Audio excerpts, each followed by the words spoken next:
Okay, Assalamualaikum warahmatullahi wabarakatuh. Introduce, my name is Adam Abdul Aziz. Today, I'd like to tell you about my presentation, and my presentation is about the testing in how to teach English. So let's just go into to my presentation. Okay. Okay, now in this chapter, I'd like to divide it into 5 parts so that it will be easier for you guys to understand it, my presentation. And it's divided into first the reason for testing student, the second marking test, third is good test, the fourth designing test, and the last test type.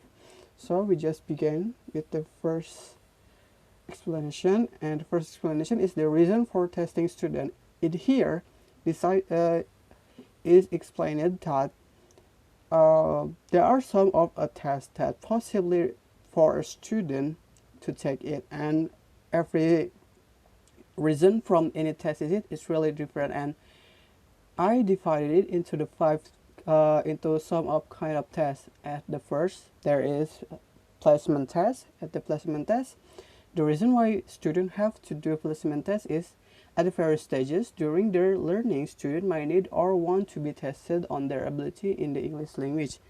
And also this often takes from a number of distract indirect items or coupled with an oral interview and perhaps a longer piece of writing. And the second is there is progress test. At the progress test, this have a function of saying how students are getting on with the lesson. And after the progress test, there is achievement test. In the achievement test is to see how well students have learning. Okay, so this in the achievement test itself is kind of like a final test that usually doing in every student. For example, like UN test, ujian nasional, or was some kind of like that. Also, after achievement test, there is proficiency test, and the proficiency tests are designed to show what level student has reached at any one time and are used by the employer and the university. So it's kind of like that it's kind of like tests that usually used from any university in any university to join with that university or to sign to a university. Is that he deserve or not? It decided by this test. Okay. Okay. Now the second explanation, that is a good test. The good test itself is are those that do job they are designed to do and which convince the people taking and marking them that they work. So in here, the test is also really important to be good because some of people think that this test could be the measure point for them to measure their ability, and also this test have to be responsible with what he provided. For example, is it the test is valuable, is valid, or okay, so not? How the test can say it as a good test, and how it could be reliable with how to measure the ability of the test taker itself. Okay, then from here there are some of characteristic how test can say it as the good test. The first is a good test is valid.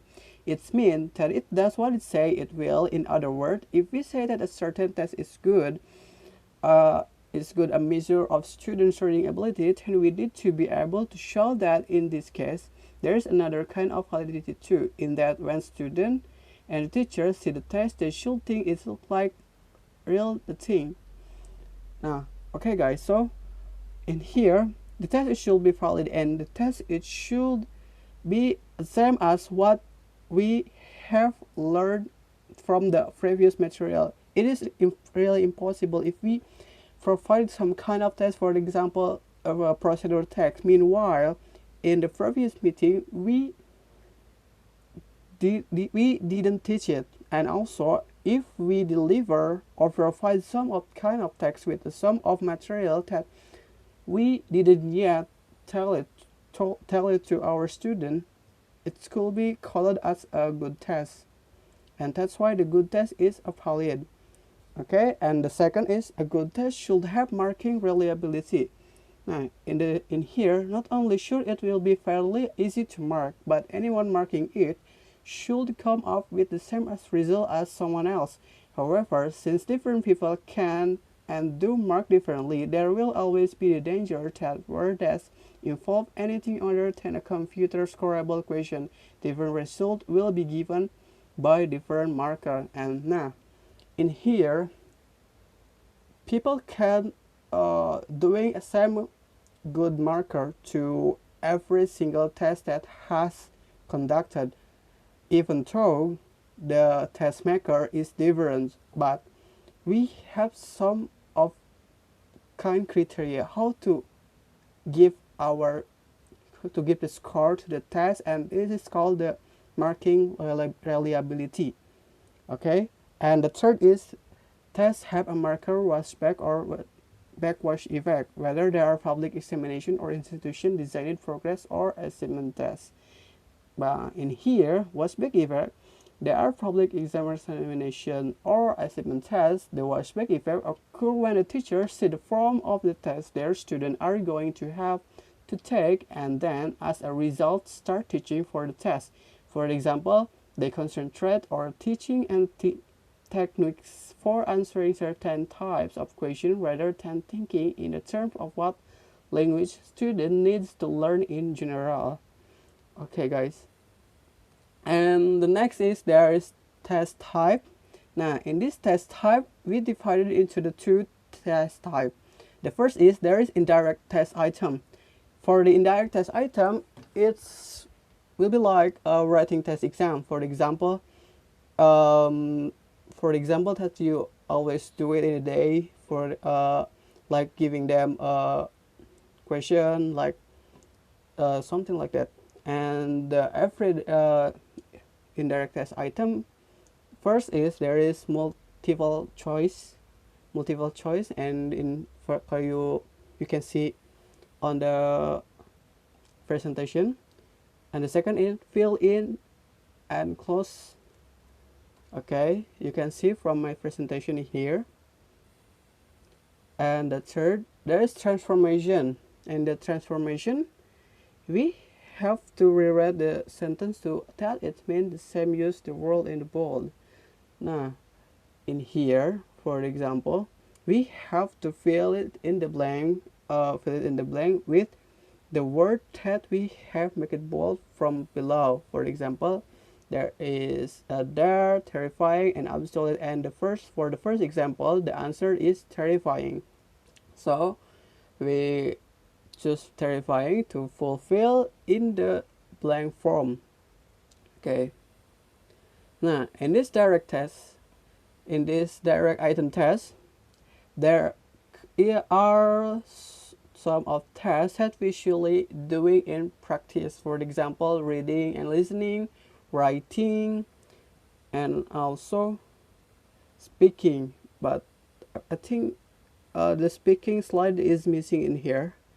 But it's okay.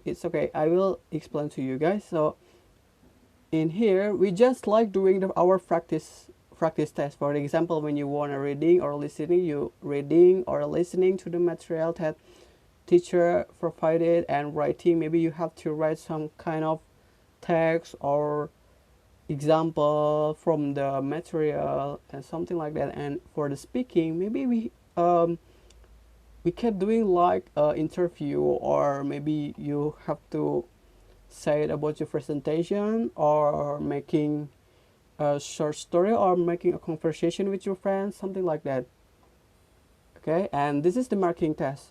The way that someone the marking test is they have to have some of criteria when they want to marking their test. For example, in this example, the order of making more objective is to use marking scale for range of different items. If we are marking a student oral presentation, we might use the following scale. Now, if you guys wanna doing some tests, you have to make your criteria, maybe like making scale like this, to provide some of good point for your student.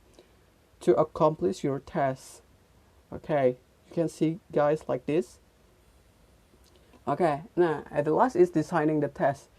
After we all know about how the test is it, how the character the test is it, what kind of test that we want to provide or we want to conduct, we now only have to design our test. Our test begin from like what I said before. What is the test and how is the marking criteria, and also what kind of test that we want to provide. That is the relation. That is one of a part when we want to design a test, or all of the part that we want to design a test. Okay. Okay, guys. Maybe thank you very much. That's all for today, and I'm really sorry for any mistake. And maybe if you see that a little bit dark in here because I'm recording at night, and you know that at noon it's really crowded in everywhere, so there are a lot of distraction and also a lot of trouble when I want to make this video. But before, thank you very much for your attention. See you